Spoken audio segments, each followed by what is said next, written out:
Das ist ein 3 Zoll Cinewoop, der Reptile Cloud 149, geflogen mit der Taranis X9 Lite und der Fatscha KDO2 Brille. Oben sitzt die GoPro Session 5 und vorne ist eine analoge FPV-Kamera. 3 Zoll Propeller mit 1408 4000 kV Motoren, die optimal für 4S Akku mit 1300 mAh sind. Man kann sogar ein 4S 1550 kV Akku verwenden und kommt so auf 476 Gramm. Ohne Akku wiegt der Cinewoop 214 Gramm. Geliefert wird der Cinewoop ohne Empfänger, mit einer GoPro-Halterung, die leider zu steilen Winkel von über 25 Grad hat. Innen ist ein F4FC mit 20 Ampere ESCs und 500 mW Videosender. Hinten eine RHCP-Antenne mit SMA-Anschluss. Die Bodenplatte ist 3 mm dick.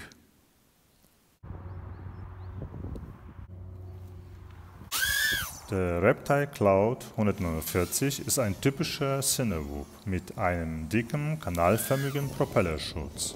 Es ist eigentlich nicht nur ein Propellerschutz, sondern mehr ein Luftkanal, der die Luft mit mehr Druck durch den Kanal drückt und man so mehr Auftrieb mit den kleinen 3 Zoll Propellern bekommt. Und tatsächlich funktioniert das. Der Quad wiegt fast 500 Gramm und ich kann den problemlos fliegen lassen. Natürlich ist der Quad träger, aber ich schaffe sogar ein paar Flips und Rolls, was eigentlich nicht für den Cinewoop gedacht ist. Die FPV-Kamera ist in 16:9 Format und liefert ein gerade noch akzeptables Bild. Da man hier mit dem Cinewoop sowieso langsam für Videoaufnahmen fliegt, reicht die FPV-Kamera aus. Obwohl ich lieber für meine 4:3 Seitenverhältnis FPV-Brille eine passende 4:3 Kamera hätte. Mit mehr Auflösung und einer besseren Helligkeitsdynamik. Manchmal übersteuert die FPV-Kamera und zeigt helle Flächen nur weiß an. Gasreserven hat man genug bei dem Quad, obwohl der schwer ist. Man kann den sogar mit 3S 1300 mAh Akku problemlos fliegen. Hier bei der GoPro Session HD-Aufnahme ist die Bildstabilisierung deaktiviert, um zu zeigen, wie stabil der Cinewoop in Acro-Modus fliegt. Das Gas-Expo habe ich auf 30% eingestellt und meine Rates sind recht niedrig, um ein ruhiges Fliegen zu ermöglichen. Leider habe ich die GoPro zu weit nach hinten auf einen 10 Grad Keil platziert. So sieht man den Propellerschutz. Also vor dem Fliegen am besten die Aufnahme zuerst prüfen, damit man, wie hier in der Wohnung, ein Video ohne Propeller im Bild bekommt.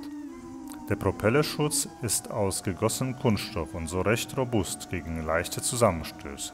Für ein ruhiges Fliegen für die Videoaufnahmen reicht so ein Schutz vollkommen aus. Ich bin überrascht, wie gut der Cinewoop fliegt. Naja, man sollte keine Loopings wie hier fliegen. Das gelingt ja selten bei so einem Cinewoop. Mir gefällt der Reptile Cloud sehr gut und ich kann nur die schlechte FPV-Kamera kritisieren. Den Cinewoop kann ich empfehlen für alle ambitionierte Videomacher. Ich mag persönlich aber kein Quad mit Propellerschutz, weil diese mir zu schwer, zu langsam, zu träge sind und ich lieber schnell Freestyle fliegen mag, als Video mit einem Quad zu drehen. Also der Reptile Cloud ist ein Videoquad zum Filmen. Wer fliegen lernen möchte, sollte sich lieber ein 2 Zoll Woop holen, wie ein Beta 85 Pro und später auf einen Quad ohne Propellerschutz umsteigen, mit dem man garantiert länger Spaß hat.